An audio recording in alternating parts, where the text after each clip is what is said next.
Hi, this is Dr. Alexandra Reed with the National Animal Disease Traceability and Veterinary Accreditation Center, and this is the fiscal year 2020 Animal Disease Traceability Cooperative Agreement Webinar Training.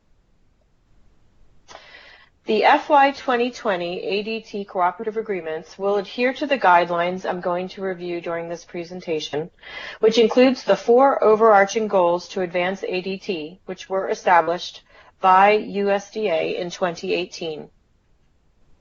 The first is to enhance the electronic sharing of data among federal and state animal health officials, veterinarians, and industry. This includes sharing data with the Federal Animal Health Events Repository, or AHER. Second, to increase the use of electronic ID tags for animals requiring individual identification in order to make the transmission of data more efficient. Third, to enhance the ability to track animals from birth to slaughter through a system that allows tracking data points to be connected. And fourth, to elevate the discussion with states and industry to work toward a system where animal health certificates are electronically transmitted from private veterinarians to state animal health officials. ADT is a performance-based program designed to measure outcomes that will document successful advancement of ADT. In prior cooperative agreement years, the traceability performance measures, or TPMs, have primarily been used to measure and document progress, in addition to the supplementary National Priority Traces, or NPTs, that were introduced in fiscal year 2018. Beginning with fiscal year 20, the traditional TPMs administered by the VS district staffs, AICs and AVICs, will be entirely replaced with NPTs administered by VS ADT program staff solely. We believe that this will allow a more accurate measure of tracing capability while reducing the overall amount of work for our state partners. The MPTs completed by ADT recipients will continue to reflect tracing capabilities based on the previously defined 4 trace performance measures. There will be updated guidelines provided for the administration and completion of MPTs that must be followed to maintain eligibility for reimbursement of expenditures. So recipients must include specific activities that they will undertake in their annual cooperative agreement work plan, and to support the following 6 activities that I'm going to go through. So the first is national priority traces. So recipient work plans must detail the following elements for NPTs. They must provide an overview of how the recipient will administer traces to complete the assigned number of NPTs in the Emergency Management Response System, or EMRS. States that had TPM values below the acceptable rating category for either elapsed time or % successfully completed in the 5th year comparison, which was the 2018 cooperative agreement period, will need to identify actions or activities that they will implement to improve key tracing capability indicators. The state's 2018 TPM rating report is to be used to determine which TPMs are applicable for this work plan requirement. Second, recipients that identify potential compliance issues in the course of administering NPTs shall report enforcement actions to their AVIC for inclusion in the VS Quarterly ADT Enforcement Action Summary Report. The second activity is administration of official identification devices. Recipients must include activities that support and advance official identification and record keeping for the distribution of official ear tags in their quarterly and final accomplishment reports. Advancement of ADT requires activities that will make electronic information more readily available. Technology such as radio frequency identification, RFID tags, readers, and associated electronic interstate movement documentation must be given high priority in the work plan and must include a description of how ADT funding is to be applied to increase the use of RFID devices. So under administration of official ID devices, recipients should first explain how official identification devices will be made available to producers and plans for increasing the use of official RFID tags and reading devices. So they must explain how the RFID tags will be read electronically and data collected after the initial application of the tag to ensure the technology is appropriately utilized. And second, they must explain how they are going to maintain records of official identification devices distributed and/or applied to ensure timely retrieval of such records when needed. That includes devices administered through accredited veterinarians, markets, and tagging sites. So they must additionally explain how those tag distribution records and tags provided to veterinarians are monitored. So you can see the ADT Cooperative Agreement Workbook quarterly reporting tabs to report the number and type of official identification devices distributed and or applied. So the next slide here is a snapshot of the official identification device chart, which is located in the ADT Cooperative Workbook Quarterly Reporting tab. Here you record the number and type of official identification devices distributed and or applied, as well as the species. So the third activity is information sharing. So sharing information quickly and effectively will help APES and its recipients respond to animal disease events and make ADT successful. The collection and storage of electronic records, along with the ability to share that information, is critical. Therefore, all recipients must adhere to defined data elements for official identification and interstate movement information in accordance with accepted data standards. The standards are listed in the guidance document, but also wanted to just put them here for you. So the standards are ISO 11784 and the US AHA Electronic Interstate Certificate of Veterinary Inspection, or ECVI XML schema.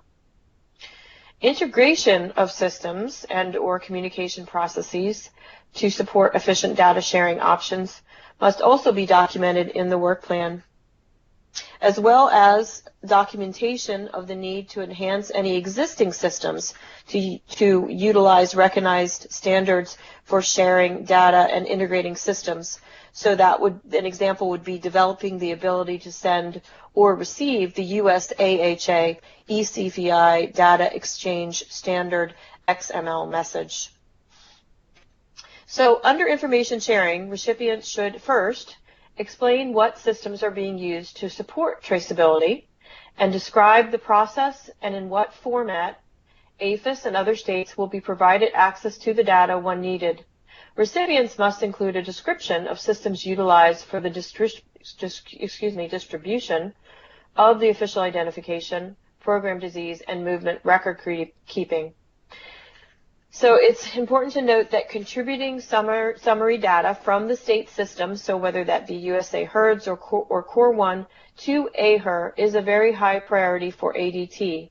Therefore, states must work with VS counterparts to develop a plan for sharing key data elements with AHER from their system that support traceability, including the timelines for implementation of integration. The type of key data elements that would be shared include tag number, date, event type, state prem ID or producer, state prem ID of producer or the state office ID, and the system holding the data. The fourth activity is electronic records. So in addition to the key elements noted in the ADT roadmaps, activities to increase the volume of electronic records that optimize the searchability of potential ADT data should be described. Priority areas to consider include distribution records, tags applied records of official identification devices, ICVIs, and other sources deemed applicable for the recipient, such as data from bovine brucellosis vaccination and testing, bovine tuberculosis testing, and brand inspection certificates. So for electronic records, the work plan must describe the recipient's approach to increase and track the utilization of electronically searchable ECVI systems by accredited veterinarians. So you can see the ADT Workbook Quarterly Reporting tabs again for the electronic records chart, which is where you would report the number of ECVIs issued per species covered under ADT, the number of Category 2 accredited veterinarians using ECVIs, and a listing of the ECVI applications utilized by accredited veterinarians within the state. The fifth activity is outreach. So implementation of an outreach plan for the recipient's approach, including timelines and goals, is vital to support ADT. Recipients should focus on outreach events with stakeholders that demonstrate the value of ADT, including understanding of electronic animal ID, PREM ID, timelines, regulations, and exercises or demonstrations of real-world scenarios. Recipients are encouraged to conduct tabletop exercises in cooperation with federal personnel and use models or resources provided by APES. So you would see the ADT Workbook Quarterly Reporting tab again for the reporting of ADT outreach activities, which I have a snapshot of here.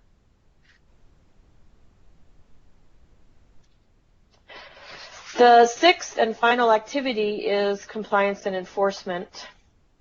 So high compliance with traceability regulations is also critical to achieve optimum tracing capabilities.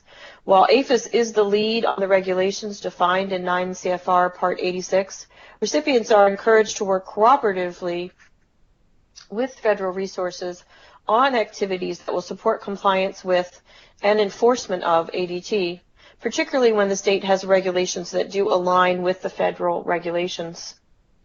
So under compliance and enforcement, the recipient should first, in collaboration with the ABIC, document processes to examine and report compliance with ADT requirements and enforcement actions taken for official identification and interstate movement as defined in 9 CFR Part 86. To avoid duplication of reporting, the state should provide their ABIC with counts of enforcement activities to augment the VS Quarterly ADT Enforcement Action Summary Report. Second, recipients must ensure that accredited veterinarians and other tag managers that acquire official identification devices directly from manufacturers keep accurate records of tags distributed and applied. Recipients must document efforts that will be taken to ensure compliance with this requirement. So recipients are required to submit an ADT-specific detailed financial plan. The financial plan Excel template can be found in Appendix 7 of the guidance document. Recipients must use the ADT Cooperative Agreement Financial Plan Excel template to document planned expenditures to support the work plan. Work plans submitted without a completed Excel template will be returned to the recipient. So next I'm going to review the Program Manager Checklist Evaluation. So the AVIC fills out this Program Manager Checklist form, which is submitted to ADT staff along with the recipient's work plan. The process for completing that includes first confirming that all the required criteria are met in the recipient's work plan. The AVIC then reviews whether the recipient has successfully met the goals and objectives from prior years. They confirm that the recipient's roadmap is current, so roadmaps must be updated every 3 years, everything dated 2017 or earlier at this point would need to be updated. And then they will review the 6 activities that I just covered. The AVIC will then provide a score between 0 to 10 for each of these areas that is submitted to ADT staff along with the work plan. That concludes the fiscal year 2020 ADT Cooperative Agreement webinar training. If you have any questions or comments, please email traceability@usda.gov. Thank you for joining us today.